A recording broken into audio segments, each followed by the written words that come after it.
Para mí la pandemia, como para la mayoría de todos los artistas a nivel mundial, no es una cuestión de mí o de los músicos, sino a todos los artistas, sobre todo los artistas escénicos, ¿no? Nos vimos en una tremenda encrucijada de vida, de trabajo, de emoción también y de también los que se afectaron, los que nos afectamos de salud igual, ¿no? Estuvimos en realidad muy afectados o muy vulnerados con esta pandemia. La vulnerabilidad no consistió más que en que se nos quitó la manera de ganarnos la vida, pero también de expresarnos y de ser felices con lo que hacemos, ¿no? Dando los espectáculos públicos. Es decir, el, el arte al nivel de las artes escénicas, ¿no? El fenómeno de las artes escénicas a partir de lo que hacemos. Estoy hablando de actores de teatro, estoy hablando de bailarines de danza tradicional, clásica, contemporánea o cualquier tipo de danza. Y estoy hablando de músicos, ¿no? Y las artes escénicas en ese sentido son no otra cosa más que un evento de comunicación de ideas y de emociones y de sentimientos de una manera totalmente ritual, no virtual, sino ritual. Entonces, ese rito consiste en que yo como artista recreador, no yo soy un músico que dirige y que toca la flauta, yo como recreador lo que estoy haciendo es darle vida a una idea de un compositor vivo o muerto, ¿no? Puede estar vivo, puede estar muerto. Yo soy el recreador. La idea del compositor, la idea del compositor vivo o muerto, no significa nada. No es como una pintura, no es como una obra arquitectónica. O sea, la idea del compositor, en este caso, o la del coreógrafo, no significa nada si no les da vida a un intérprete. O sea, la pintura, ¿no? De Alejandro, por ejemplo, está viva porque es una pintura que expresa todo lo que quiso expresar él a través de mi persona, o lo que yo quiero expresar a través de su persona. O sea, la comunicación está entre él y yo, entre un pintor y lo que quiera expresar. Y ahí está en el lienzo, ahí está en la obra arquitectónica. Pero en las artes escénicas, la, la, la, la la obra no es nada si no está interpretada. O sea, yo puedo enseñarte una partitura de Bach y tú vas a decir, sí, qué bonita se ve, pero pues cómo suena. Y yo soy el que la suena. Y luego, a partir de mí, como recreador, a partir de mí va a estar el público, que en un evento pueden ser 50, 100, 1000, 200,000, o los que sean en un estadio de fútbol, por ejemplo, ¿no? Si alguien canta ahí o toca ahí, es ese público receptor al que le va a llegar ese mensaje, ¿no? Entonces, primero es el creador, luego el recreador y luego el público. Eso es un círculo virtuoso que lleva que lleva un ritual de que el público va a sentarse a escuchar o a ver una obra recreada por el intérprete, hecha por un creador. Ese es un momento único e irrepetible. O sea, no hay manera de sustituir por redes sociales o por cámaras o por Zooms o por Facebook Lives ese momento donde tú estás en un recinto, llámese sala de conciertos, llámese incluso teatro off Broadway o en una sala de danza o en un bar donde estás oyendo jazz, en un jazz bar o lo que sea. No hay manera de sustituir eso. De ninguna manera. Es como sustituir el sexo, por ejemplo, como el sexo virtual.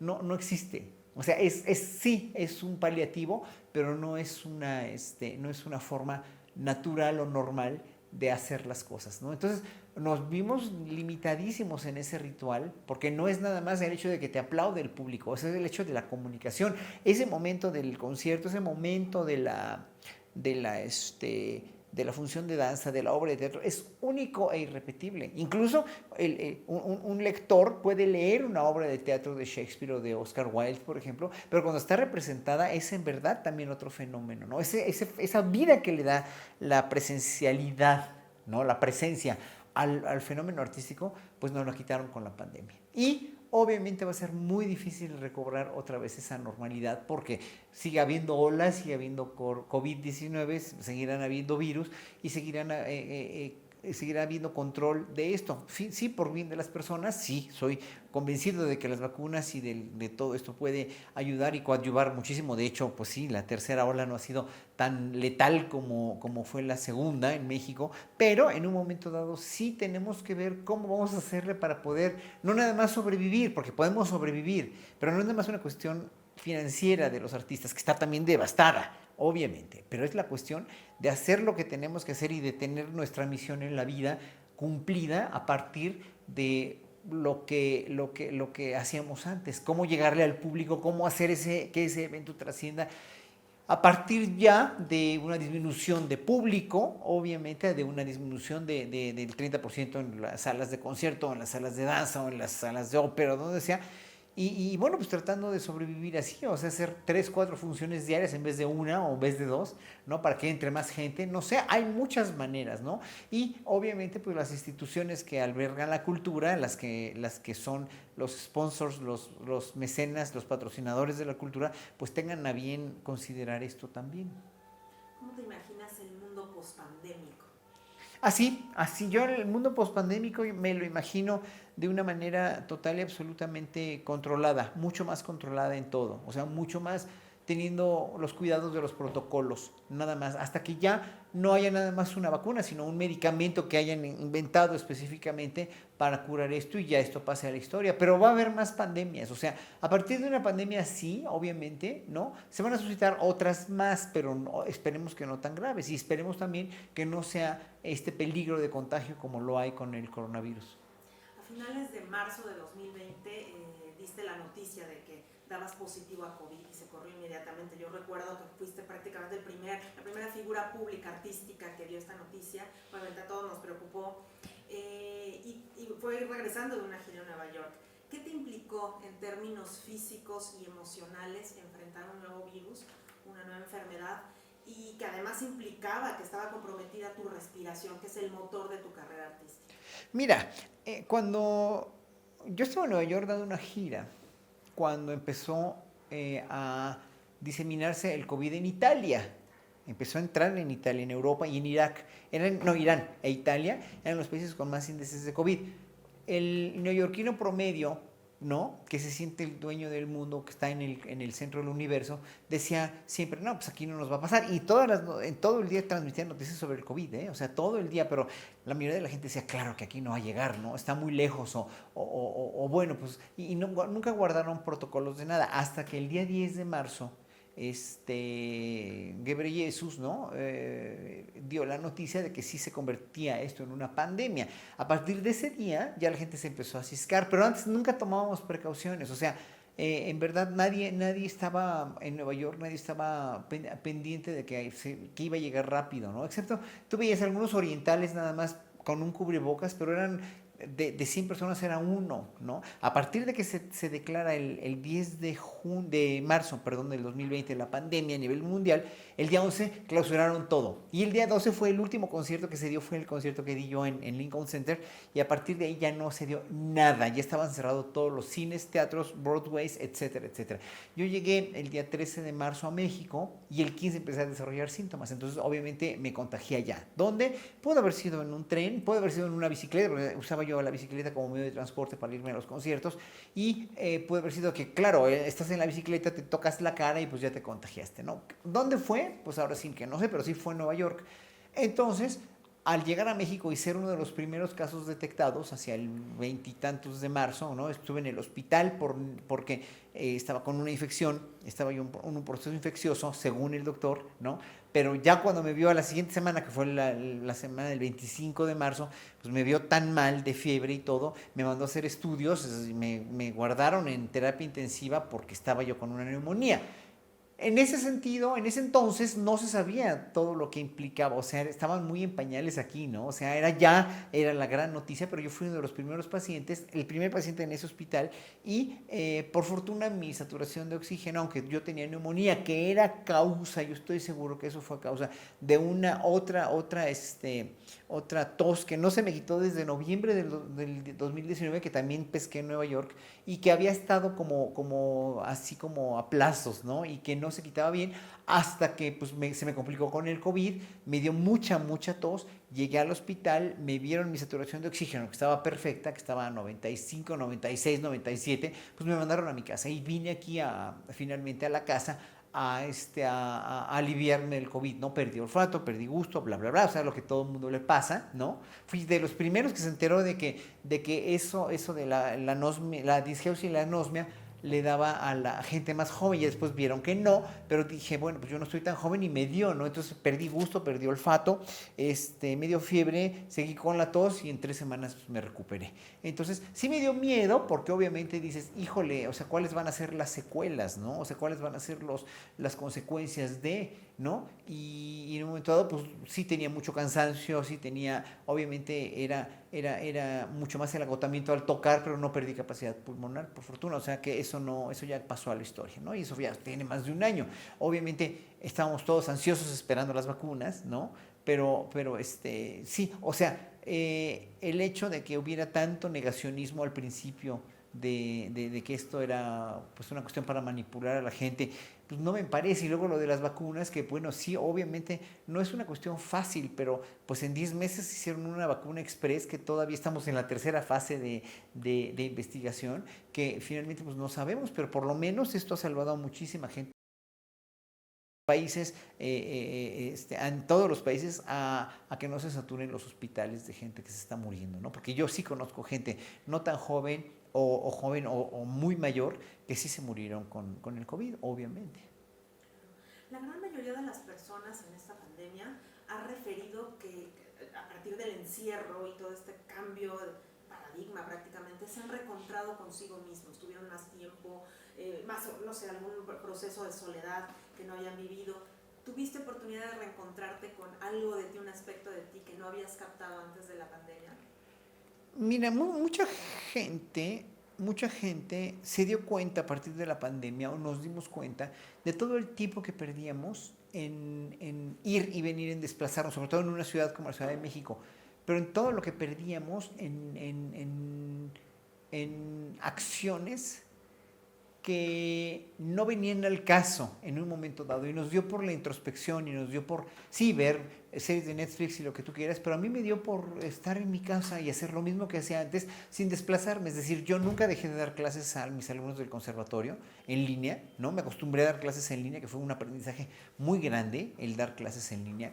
Seguía haciendo ejercicio porque no iba a dejar de hacer ejercicio ni de comer sano como comía antes, ¿no? A pesar de que finalmente todo esto implicaba pues como una mayor estar en la casa, no tener quien te ayude a limpiar la casa, porque la señora que me hace favor de venir a trabajar y ayudarme con la limpieza que yo no puedo hacer siempre, pues obviamente le dimos vacaciones pagadas, ¿no? Porque no podía venir, ¿no? Durante 4 o 5 meses. Entonces ahí te das cuenta de todo lo importante que son estas personas que te ayudan, ¿no? Porque es un trabajo que te implica muchas horas, ¿no? Me acostumbré a cocinar, digo, siempre cocino, pero ella me ayuda a cocinar, ¿no? Entonces ahora sí, sin ayuda de ella, ¿no? Nos acostumbramos, Arturo y yo, mi marido, a cocinar, a limpiar, etcétera, etcétera. Y vimos lo importante que es también en un momento dado disponer de tiempo para eso, para poder dignificar tu existencia. O sea, porque si tú le dejas la dignificación de tu existencia a una persona, ¿no? Además yo la quiero mucho y le pago muy bien, pero en un momento dado la gente que no se da cuenta de lo importante que somos todos en una pirámide social de trabajo y de servicios, ¿no? Te das cuenta de lo importante que es, por ejemplo, estar sano para poder ir al supermercado o al tianguis o al mercado a comprar comida, ¿no? Y cuando no puedes ir porque estás enfermo, obviamente te das cuenta de todas estas cuestiones que son impresionantemente importantes, ¿no? De todo el valor de cada uno de los engranajes sociales y de los engranajes de todo, para poder subsistir y para poder tener una existencia digna y cómoda, finalmente, como nos gusta tener a todos, ¿no? Entonces, todo el mundo merecemos una existencia digna y cómoda, todas las personas que hacen servicios, que hacen cuestiones de entregas a domicilio o que hacen cualquier trabajo trabajando en cajas de supermercados o vendiendo comida, también necesitan esa dignificación de su vida, ¿no? Y es bien importante como que consideres que todos tus semejantes son iguales que tú, que nadie está por encima o por debajo de ti, ¿no? Entonces, bueno, esa es una parte importante del aprendizaje, y otra, pues que también, obviamente, no sé, o sea, el hecho de tener más tiempo, entre comillas, más tiempo en tu casa, tienes que dignificar también el lugar donde vives, porque no puedes desdignificar o no puedes vilipendiar o soslayar el cuidado a una casa donde vas a estar metido o recluido la mayor parte del tiempo, cuando en esa casa no te gusta estar, ¿no? Por fortuna, a nosotros sí nos gusta mucho estar en este lugar, disfrutamos mucho, tenemos una terraza donde hacíamos incluso comidas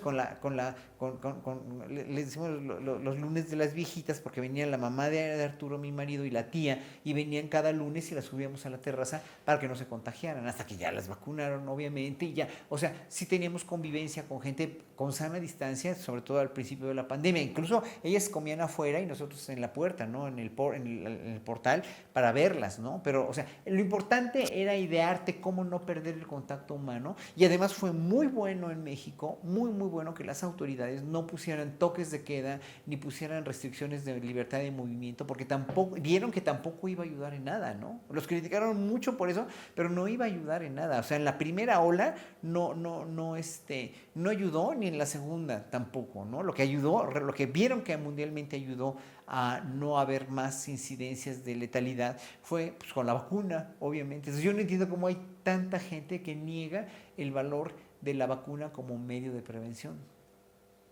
¿Qué ha pasado con tu orquesta Capella Barroca de México? Que bueno, la has dirigido desde que era Capella Cervantina, no sé si en 1993, en estos tiempos de pandemia, en este último año y medio. Nada más hicimos un concierto para el Festival de Música de Morelia, la inauguración del Festival de Música de Morelia.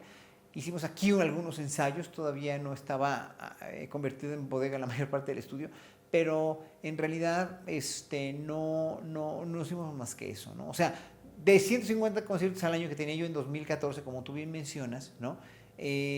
Pasé a tener 5 conciertos en un año, 6 conciertos, ¿no? Entonces, y en este año pues va igual, o sea, va por el estilo.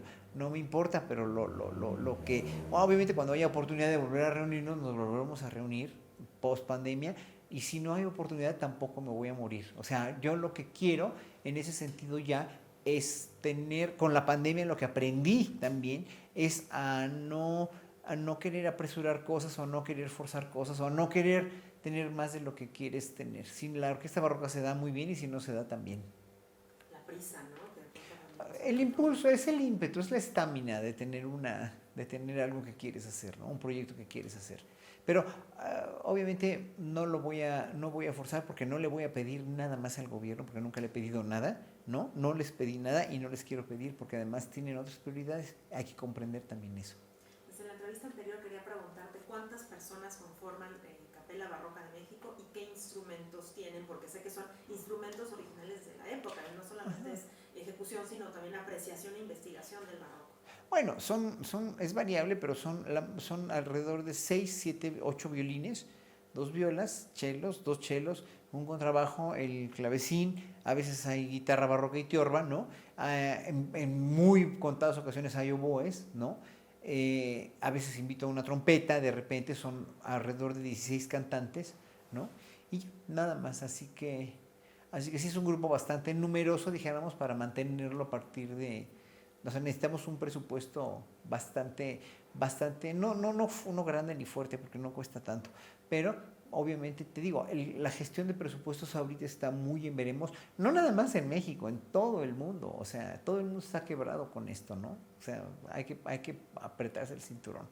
Dijeron, obviamente, yo no sé cómo estén cobrando las grandes estrellas de la ópera, por ejemplo, cuando venía Pavarotti aquí a México, pues le pagaban $1,000,000 por concierto, ¿no? O sea, $1,000,000. Claro que había su tajada y su moche, pues, siempre hubo mucho ese moche aquí en México, ¿no?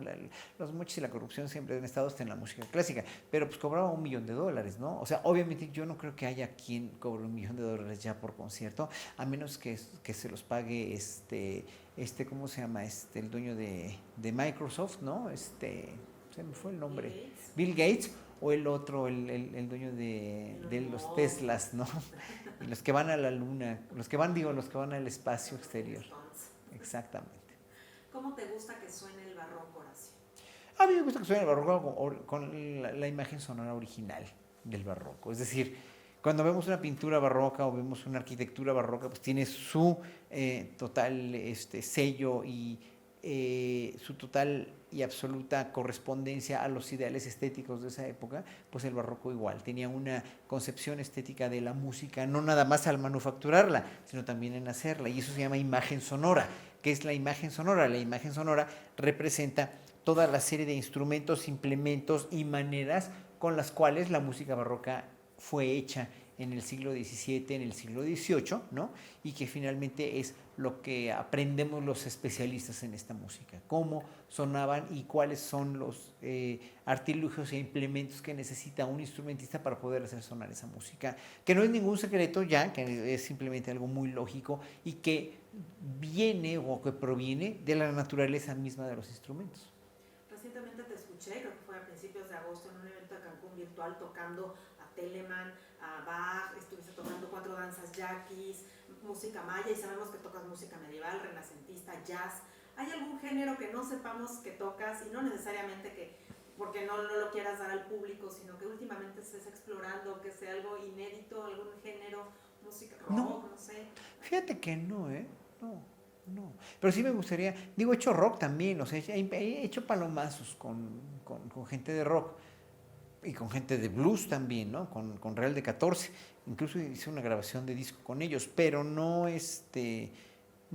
no hay nada que no haya hecho que quiera hacer hasta ahorita. En tu Twitter hace unos meses dijiste que dirigir ha sido como renacer en plena pandemia.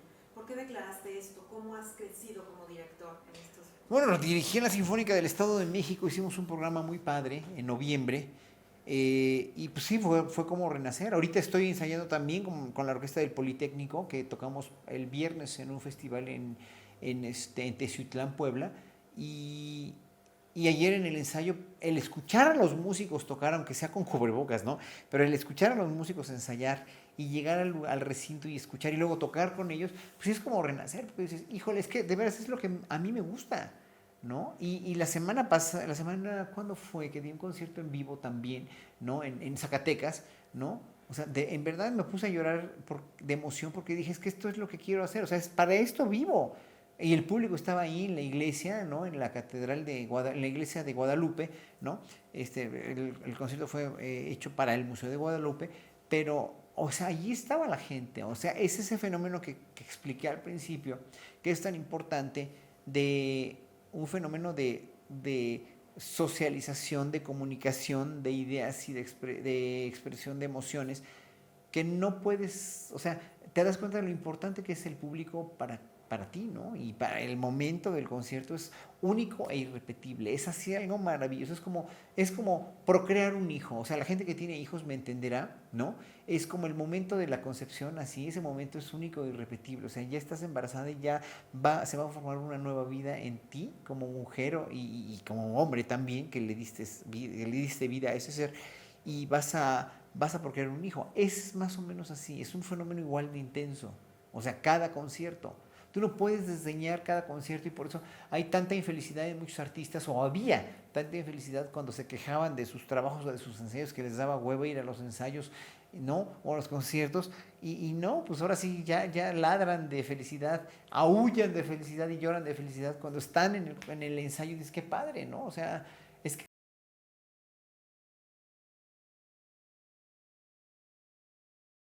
es todo. Iba a preguntarte cuál ha sido el momento más complicado de la orquesta Capella Barroca, pero creo que casi nos estamos aproximando a casi esta pandemia, ¿no? Yo creo que sí. El momento más complicado para todos los artistas ha sido la pandemia, sin lugar a dudas. Horacio, ¿hay algún aspecto de ti que solamente se asome, brille o destaque cuando diriges la orquesta? ¿O es prácticamente algo como un patrón para que No, interprete? no son patrones, o sea, son... A ver, el dirigir una orquesta quiere decir liderar a un grupo de gentes, no nada más diciéndoles qué tienen que hacer, sino comunicándote con ellos y explicándoles lo que quieres de una manera inteligible, de una manera clara y de una manera humana y musical para que ellos entiendan lo que quieres y estén convencidos de que lo que quieres es lo que tienen que hacer por bien de la música, no por bien del director, no por bien de la orquesta, sino por bien de la música. O sea, pero finalmente ahí tienes que tener un liderazgo y saber precisamente lo que quieres. O sea, un director que es un buen director sabe lo que quiere y sabe qué tiene que decir a la hora la hora en la que lo tiene que decir. Te vemos como un innovador y lo demostraste desde los 13 años cuando entraste al conservatorio y obligaste prácticamente al conservatorio a abrir la carrera de flauta de pico, porque no había. ¿Tú te consideras un innovador? Mira, yo lo que me considero es un trabajador de la música, nada más. Y a partir de la estamina que he tenido para poder lograr lo que quise en la vida, me considero simplemente una gente que, que ha logrado, dijéramos, ciertas cosas en la vida por o a través de sus impulsos y de trabajar para ello. O sea, si yo logré que se diera la clase de flauta, no, o sea, fue porque hice un examen a título de suficiencia, quería que me aprobaran los estudios que tenía, quería irme a Holanda, quería que el instrumento fuera reivindicado y el director me ayudó mucho en ese entonces, ¿no? A contratarme para ello, ¿no? Si me fui a Holanda fue porque trabajé como burro, como bestia, un año en el conservatorio y en la superior de música y además me gané un premio de enciclopedia británica que está atrás de mí, ¿no? La enciclopedia británica me dio un premio por un artículo que escribí y con eso me pude ir a Holanda. O sea, para todo, o sea, yo creo que todo lo que quieres lograr en la vida lo tienes que trabajar. Si no, ni te sabe, ni lo percibes. ¿Me entiendes? Yo siempre quise vivir en esta calle.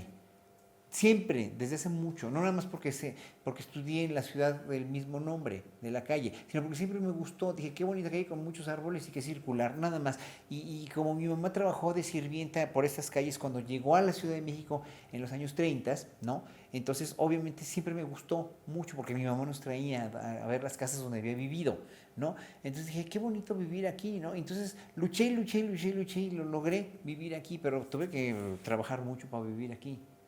Tengo los instrumentos que tengo, ¿por qué? Porque pues, trabajé mucho para ellos. Tengo este clavecín porque también trabajé mucho para ellos. O sea, todo lo que he logrado lo he trabajado a partir de dar conciertos, a partir de mi sueldo como maestro que he devengado también durante ya 35 años en el conservatorio y a partir de todas las becas que he pedido y que he desangrado del FONCA, ¿no? Porque muchas veces creen que soy del grupo de artistas privilegiados, que son unos cuantos, no son muchos, los artistas privilegiados por los regímenes anteriores. En verdad, las becas del FONCA, y lo tengo que decir, han sido otorgadas muchas, la mayoría de las veces y concursadas por artistas que sí se las merecen. Yo incluso he concursado para becas del FONCA y no me las dieron porque no estaba bien el proyecto, no les interesó al jurado o lo que sea. Los jurados cambian, los jurados nunca, y yo he sido jurado muchas veces también, nunca hay nepotismo, nunca hay... Si tú en una beca del FONCA apruebas un proyecto o juzgas un proyecto de alguien que trabajó contigo los últimos 5 años y dices que no trabajó y se dan cuenta que sí trabajó contigo, te quitan el ser jurado y te quitan el derecho de pedir beca por 5 o 6 años. O sea, no hay posibilidad de que haya ese tipo de corrupción. Pero sí ha habido, obviamente, favoritismos a un cierto número de artistas, ¿no? A cierto número de gente que les han dado el Premio Nacional de Ciencias y Artes, por ejemplo, que ha sido, sí, tremendo, ¿no? Ha sido indignante, pero finalmente los creadores escénicos y los creadores pictóricos, los creadores visuales, los artistas visuales, sí tienen en un momento dado un respaldo muy fuerte en las becas del FONCA y que sí que me consta que al menos en lo que yo hago en la música, sí se concursan y sí se concursan de una manera muy estricta. Ahora que hablas de tu faceta como maestro del conservatorio, ¿cómo te consideras? ¿Eres autoritario, exigente, democrático, inspirador, barco? No soy barco. A ver, no soy barco, pero las calificaciones les afectan mucho a los alumnos para obtener becas. Entonces trato de ser lo más condescendiente y lo más superficial con las calificaciones para no afectar a un alumno en su historial académico, porque si no tienen un historial académico muy bueno no los becan, entonces sí es muy difícil. Pero en un momento dado no soy barco en el sentido de que pues sí soy muy estricto, soy muy exigente, pero también inspiro mucho y también obviamente doy lo mejor que pueda a mis alumnos. Nosotros creemos que un líder es una persona que da propósito, visión, certidumbre e inspiración a un equipo. ¿De dónde obtienes tu certidumbre para dirigir la orquesta? Bueno, la certidumbre la tienes que dar en base a lo que tú mismo sabes desde la música. O sea, la música no es una cuestión que te llega por inspiración. Es como el dibujo. O sea, el dibujo, y lo sabe aquí el pintor Alejandro, ¿no? Alejandro Cortés, que tiene tan buena técnica. No te llega la inspiración si no hay transpiración, pero la transpiración quiere decir estudio técnico, estudio total y absolutamente casi cientificista de proporciones en la pintura, porque estoy hablando de la pintura, de proporciones de manejo del color, de manejo o sea, de toda la cuestión de dibujo y proporciones, etcétera, etcétera.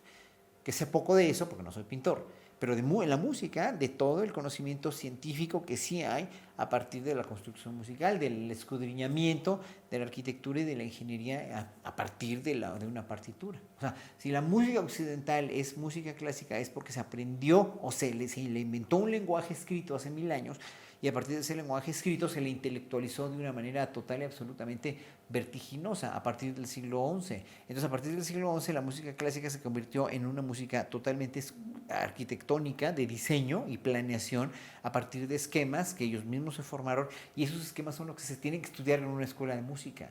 Entonces, no es de que la virgencita llegue, te sople y ya te inspire para que escribas una gran sinfonía. No. O sea, atrás de eso hay una gran teorización, un gran manejo de una teoría y de esquemas que son absolutamente inviolables, que son absolutamente metodológicos.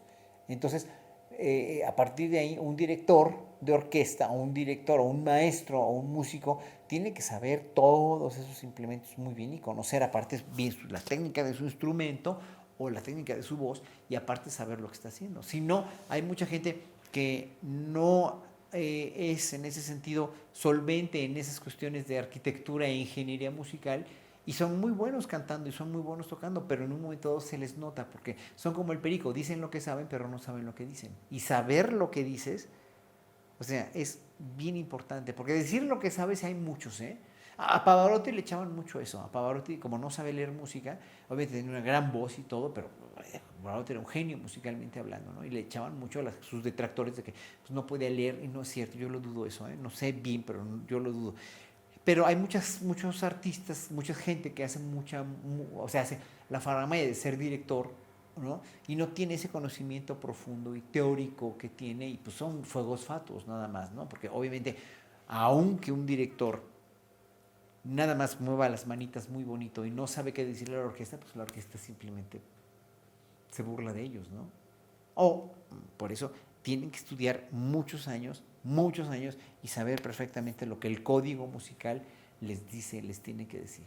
Y una de las cosas que yo más les digo a mis alumnos, y siempre lo he dicho, no escuchar grabaciones. ¿Por qué? Porque las grabaciones, tienes un número ya hoy por hoy infinito de grabaciones para oír, de una versión buena, de una versión mala, de una versión mejor, de una versión peor, de una gran versión y de una mediocre versión y de una pobre versión. Bueno, cuando eres, aunque seas músico profesional, todas esas versiones te van a hacer a ti en la cabeza te van a ocasionar una cuestión total y absolutamente dañina para tu concepción. ¿Por qué? Porque en la época de Bach o en la época de Mozart no había grabaciones. ¿Qué es lo que hacían los grandes intérpretes? Pues veían la partitura. Yo siempre le digo a mis alumnos, deja que el código te hable, deja que la partitura te hable. O sea, un compositor, Beethoven, Mozart, Händel, Vivaldi, Monteverdi, escriben un código, escriben una serie de ideas para que tú las interpretes, para que tú sepas lo que quiere decir. O sea, ¿quién le dijo a Bach? ¿Quién le dijo a Mozart? ¿Quién le dijo a Chopin? ¿Cómo interpretar música? A ver, oye, a ver a Mozart, oye una grabación de ti mismo para ver. No, claro que no. Él interpretaba y tocaba O sea, ¿por qué? Porque la creatividad está aquí, o sea, el código está aquí. Si tú no defines ese código y como estudiante empiezas a oír una y otra y otra y otra y otra versión que son contrarias o que son muy diferentes, porque pues, es una salud totalmente artística tener diferentes versiones de algo. Pero tú en un momento dado te casas con una y la copias, te castras la personalidad. La manera más directa de castrarse la personalidad es escuchar muchas versiones para hacer una tuya. No va a ser tuya. La tuya es, tu versión va a ser cuando tú entiendas que ese código es el que tienes tú que mamar y digerir y transpirar para poder llegar a una versión tuya. Horacio, ¿a qué flauta tuya le tienes un amor o un cariño en particular y cómo es ella? Es una flauta que tengo desde hace muchos años, desde hace casi, híjole, 30 años. Es una flauta que casi nunca toco. Se llama la Rolls Royce. Le puse la Rolls Royce porque es de los mejores instrumentos que hay. El mismo constructor me la mandó con mi maestro Walter van Hauwe cuando vino, que lo invité a dar unos conciertos conmigo, y él me la trajo, y claro, pues le procuró dar el mejor instrumento que tenía, y todavía suena muy bien, es un instrumento infalible. Ese es el instrumento que más cariño le tengo, pero hay muchos otros que también les tengo mucho cariño. No, realmente tengo muchas muy buenas, ¿no? Y hay otras que me preocupa mucho porque les tengo que ir a dar lo que se llama revoicing en inglés, que es como un ajuste con los constructores que las hicieron, ¿no? Pero los constructores están en Europa y están en Canadá, y bueno, ahorita con la pandemia no he podido desde hace varios años, ya que quiero ir a darles ajustes, ¿no? Entonces hay que cuidarlas mucho. Personalmente creo que el arte es un viaje de autoconocimiento. ¿En qué etapa de este viaje te encuentras, Horacio? Mira, el viaje de autoconocimiento que dices que es el arte para cada artista o para cada creador es diferente en cada momento de su vida. Entonces, yo siempre he pensado que nunca vas a llegar al epítome, al punto más alto de tu carrera. Si crees que ya llegaste, en términos creativos, en términos interpretativos también, en términos físicos, estoy hablando obviamente de gente que tocamos o que hacemos teatro o que hacemos danza, ¿no? Y eso es muy variable en cada una de las artes escénicas o en las artes plásticas también. ¿Por qué? Porque nunca llegas a donde tienes que llegar, finalmente. Aunque el bailarín se le acabe la carrera a los 40 años o a los 45, el bailarín va a tener que seguir siendo, para poder ser feliz, va a tener que seguir haciendo danza, va a seguir haciendo coreografías, o va a seguir inmerso y haciendo, y cuando es inquieto, obviamente va a seguir queriendo vivir de eso que le apasiona y que le gusta. Hay ejemplos maravillosos y notables de bailarines que se volvieron coreógrafos. No decir de Alicia Alonso, que obviamente pues, hasta los 80 años bailaba, no sé los cuántos. Es una excepción, ¿no? No habla por todos, pero bailarines que son los más vulnerables de acabar su carrera a un tiempo muy corto de vida, obviamente se pueden dedicar a otra cosa dentro de la misma danza. Los músicos, obviamente sí vas perdiendo facultades, ¿no? Vas perdiendo control en un momento dado, sí, y todo depende de cómo hayas explotado tus cualidades físicas. En los cantantes, que son los más vulnerables, si un cantante se la pasó cantando demasiado en ópera barroca, en musicales, en mariachi o lo que sea, a los 40 años va a estar pelas también, ¿no? Entonces hay muchos cantantes que no vocalizan o que no cuidan su órgano, que es lo más valuable para ellos. Obviamente se van de bruces ya a los 40, 50 años, y a los 60 ya no pueden cantar. Les papalotea la voz tremendo porque hicieron demasiado, no lo cuidaron. Luego, pero esa es una cuestión física. En la cuestión creativa, tú puedes seguir siendo muy buen músico y muy buen director hasta que te mueras. Y cuando llegas a donde tienes que llegar, pues nunca llegas. O sea, nunca llegas porque siempre vas cambiando. Es totalmente atemporal, es como un actor. Un actor de 20 años maravilloso va a interpretar papeles pues, de un joven, o puede interpretar papeles de viejo, pero un anciano de 80 años tal vez puede interpretar papeles de su edad y va a estar en una madurez maravillosa. O sea que nunca sabes, ¿no? Cada artista tiene que determinar a dónde está su punto culminante de la carrera y si ya llegó, y no creo que nadie llegue. ¿Qué le recomendarías a los líderes semillas, los que están emergiendo, ascendiendo, para enfrentarse a un equipo de personas y motivarlos hacia el lugar que están escuchando, a eso que quieren escuchar? ¿Qué les recomendarías? Bueno, yo a los líderes emergentes les recomendaría mucha disciplina y mucho trabajo, y que no va a ser por vivir en una época pospandémica o por vivir en una época tecnologizada o por vivir en una época más deshumanizada o por vivir en cualquier época, ¿no? Que va a ser diferente su proceso. O sea, si van a querer comerse todo a puños rápido y querer el éxito rápido, están totalmente equivocados. Porque o sea, no lo pudo hacer ni Van Gogh, ni lo pudo hacer Mozart, ni lo pudo hacer Chopin, ¿no? O sea, todos tuvieron un proceso, o más lento o más rápido, pero son procesos. Que ningún proceso en la vida se puede jamás saltar. O sea, todos los procesos son importantes y hay que vivirlos con la mayor de las intensidades, la mayor de las humildades, la mayor de las enterezas, la mayor de las disciplinas y la mayor de las firmezas. Nada más. O sea, no hay proceso que te pueda saltar. Porque si tú crees que por un concierto o por un cuadro o por una coreografía vas a saltar al estrellato y ya te vas a ir a Hollywood, o sea, ahí te van a hacer la carrera de un Iñárritu o te van a hacer la carrera de un no, vas a estar totalmente equivocado. Mira, hablando, por ejemplo, de lo que nos desesperamos los artistas, ¿no? Porque no hay trabajo, porque no hay foros, porque no hay exposiciones, porque no hay nada, ¿no? Con la pandemia, nada más. Yo nada más les digo, a ver, fíjense en cuántos cuadros vendió Vincent van Gogh en su vida y cuántos vendió Paul Gauguin, que eran contemporáneos y eran amigos. Pero vendieron el doble. Gauguin creo que vendió 2 y Van Gogh vendió 1, al revés, nada más 2. Y hoy, ¿cómo se venden sus cuadros? En millones y millones de dólares. Qué injusta es la vida, pero sí, pero no dejan de ser grandiosos. Bach murió también muy pobre. La hija de Bach murió como indigente en la calle. Sarah Bach murió como indigente en la calle, pues sí. ¿Y quién es Bach? Pues es el compositor más grande que hay sobre la faz de la tierra.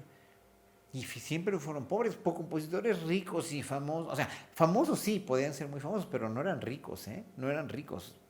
Beethoven, Mozart, Chopin eran pobres, Schubert, pobres. Los que nacieron en pañales de oro fueron Mendelssohn y otros cuantos más, pero gente rica, bueno, Händel sí tiene mucho dinero, pero hizo mucho dinero a partir de su vida. Telemann igual era rico. Vivaldi era muy pobre. Tuvo mucho dinero y murió pobre, murió en la fosa común. Digo, su cuerpo estaba en la fosa común, no se han localizado sus restos. ¿Por qué? Porque pues, no era gente rica, ¿eh? O sea, si quieres que como artista vas a ser potentado, estás muy equivocado, pero sí vas a ser feliz. ¿Eres feliz? Yo sí, mucho. Soy muy feliz.